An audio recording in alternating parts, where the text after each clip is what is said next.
فرمایا سنو مومنو واتقوا اللہ الذی تساءلون بہ والارحام، فرمایا اللہ سے ڈرو، اللہ کا خوف اپنے سینے میں رکھو کہ جس کے نام پر تم مانگتے ہو ایک دوسرے سے، اور فرمایا رشتہ داری کا لحاظ رکھو۔ خوف خدا کے بعد جس فریضے کی بجاوری کا اللہ نے حکم دیا وہ کیا ہے؟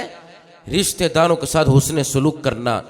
دوسرے مقام پر فرمایا دو تم پس رشتہ داروں کو ان کا حق دیا کرو۔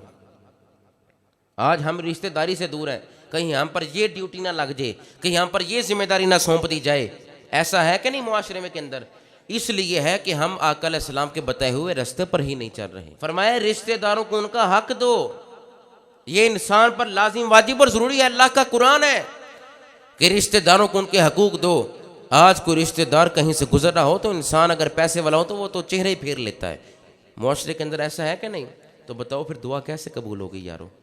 آقا علیہ السلام کے بتائے ہوئے راستے پر ہم کیسے چلیں؟ جب حضور ہماری تربیت کر کے گئے، جب آقا ہماری تربیت کر کے گئے اپنے افعال کے ساتھ، اپنے اقوال کے ساتھ، پھر زوال کا شکار ہے امت مسلمہ، پھر بندہ مومن راہ ہدایت کی طرف نہیں آ رہا، تو وجہ یہ ہے کہ ہم نے اس راستے کو اپنایا ہی نہیں ہے، جبکہ خدا بھی حکم دے رہا ہے کہ رشتہ داروں سے اس نے سلوک کرو۔ تیسرے مقام پر اللہ نے فرمایا مومنو بے شک خدا رب پروردگار آسمانوں والا خدا، پوری کائنات کا خدا، پوری کائنات کا مالک حکم دیتا ہے۔ باری تعالیٰ کس چیز کا انسان کو حکم مل رہا ہے؟ عدل والے احسان، اللہ تمہیں عدل کا، نیکی کا اور احسان کرنے کا حکم ارشاد فرماتا ہے، بھلائی کرنے کا حکم ارشاد فرماتا ہے۔ رب حکم دے رہا ہے بھلائی کرو، پھر مومن بھلائی سے دور ہے۔ رب حکم دے رہا ہے عدل کرو، انصاف کرو، پھر مومن ناپ تول میں کمی کر رہا ہے۔ جب خدا کے بتائے ہوئے راستے پر ہم نہیں چلیں گے تو کیا ہم جنت کے قریب ہو جائیں گے؟ صراط مستقیم مل جائے گا؟ ناپ تول میں انسان کمی کر رہا ہے، سودا لینے والا پیمانہ اور ہے، سودا دینے والا اور ہے۔ پیارے شعیب علیہ السلام کی قوم اس لیے تباہ و برباد ہوئی تھی کہ وہ قوم ناپ تول میں کمی کرتی تھی۔ آج کا مسلمان حضور کا غلام کیا یہ کام نہیں کر رہا؟ ہم پر زوال اس لیے ہے، مگر عذاب اس لیے نہیں آ رہا کہ مصطفیٰ ہم میں موجود ہیں۔ مصطفیٰ کریم علیہ السلام کی وجہ سے عذاب نہیں آ رہا۔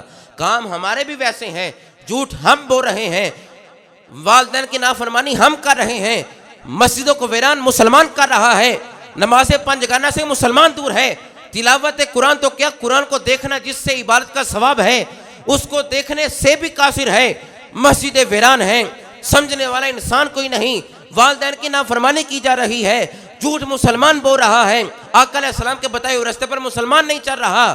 جب معاشرے کے اندر ایسے افراد پیدا ہو جائیں گے جو والدین کو تماچا مار کر گھر سے باہر نکالیں گے، لوگوں سے جھوٹ بولیں گے، لوگ ان کی عزت ان کے ڈر کی وجہ سے کریں گے، تو کبھی بھی امت مسلمان عروج کو نہیں پا سکتی۔ عروج کو تب ہی پائے گی جب لقد کان لکم فی رسول اللہ اسوۃ حسنہ پر عمل ہوگا، مصطفیٰ بھی راضی ہو جائیں گے، عرشوں والا خدا بھی ان پر راضی ہو جائے گا۔